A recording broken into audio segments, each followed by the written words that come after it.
You all didn't know that Chadwick was sick, did you? I kept saying, "You're my baby, Chadwick." We were maternal and paternal figures to him. Your parents are supposed to save you. I didn't want to get up from that spot because it was just so intense. He would never leave me. How did Viola's secret fight save Chadwick? Sometimes you need to get knocked down before you can really figure out what your fight is. I set out to save myself. Most people don't know how tough she really had it. My father was an alcoholic. He was violent. We would go to bed and hear rats killing the pigeons in the roof. It was so bad that I started screaming at the top of my lungs and I couldn't stop. Everybody has gone through something in their lives and you've survived it.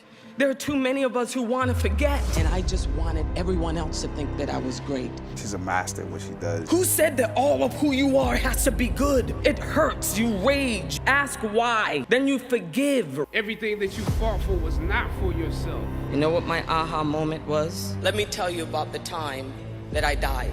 I put my hands together and said, God, if you exist, if you love me, you'll take me away from this life. Now I'm gonna count to 10, and when I open my eyes, I wanna be gone. You hear me? And I put my hands together and I was really believing it. And then I got to 8, 9, 10. And I opened my eyes and I was still there. 128 Washington Street was the first apartment we lived in. It was infested by rats. You could hear them eating our toys at night and jumping on top of our beds. Most of the time we had no hot water. Most of the time we had no phone. Most of the time we had no food. I did everything to get food.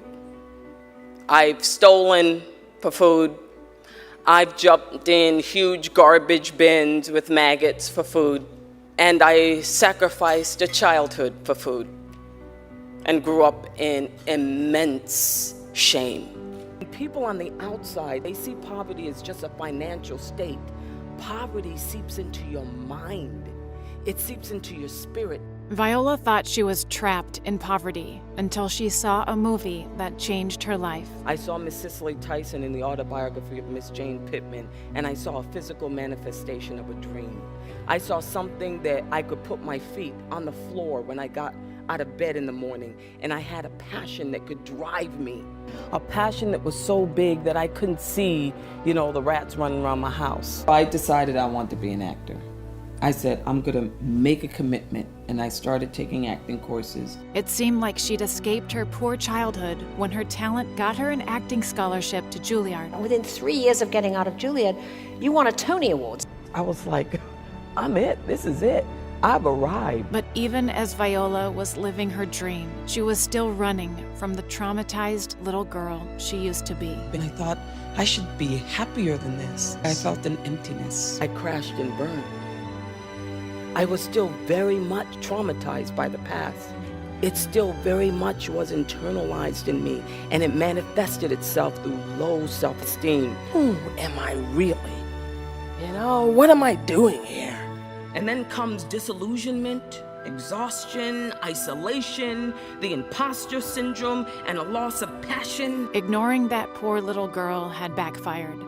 Viola had to face her past. But every time I look at the little girl, I always thought she was always hungry, she was always shy, she was always kind of in the background.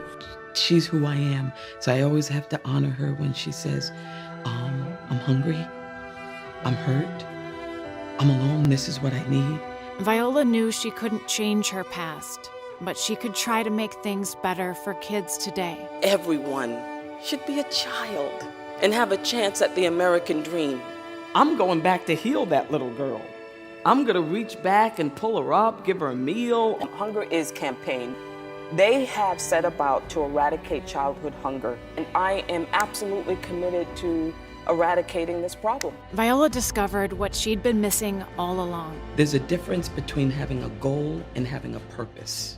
It's a vision for a future that is living a life that is heroic. You have to see your life as running your leg of the race and passing the baton on to someone who's able to run it the next leg of the race. And Viola found the perfect person to pass the baton onto, Chadwick Boseman. I played his mother in Get On Up. I kept saying, "You're my baby, Chadwick." That's when you have to be the person that you've always wanted to be. That's when you have to find a voice that separates you from the rest. The most powerful question you can ask is why. She's a master at what she does, and I didn't want to get up from that spot because it was just so intense. And with Viola on his side, she and Chadwick kept rising together. Every single time we would go to events and we saw him, he would never leave me and my husband's side. I actually was blown away by that. It made me feel like we were maternal and paternal figures to him, but he loved us. You know, they say that the two most important days in a person's life is the day you were born and the day you discover why you were born. We know what it's like to be beneath and not above. We could create a world that exemplified a world that we wanted to see. And when they worked on their final movie together, Chadwick had found his true purpose too. This is someone who wasn't interested in his last movie making $1 billion.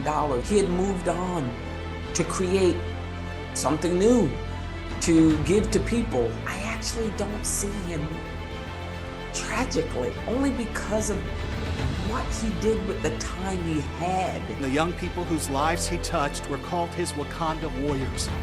Everything that you fought for was not for yourself. It was for those that come after. Viola found her true purpose and used it to inspire others. Living life for something bigger than yourself is a hero's journey. And if you're not doing that, then you're not doing anything. Your existence is an amalgamation of every triumph, every hard-won battle, facing your greatest fears. And yet here you are, privileged, blessed to do what?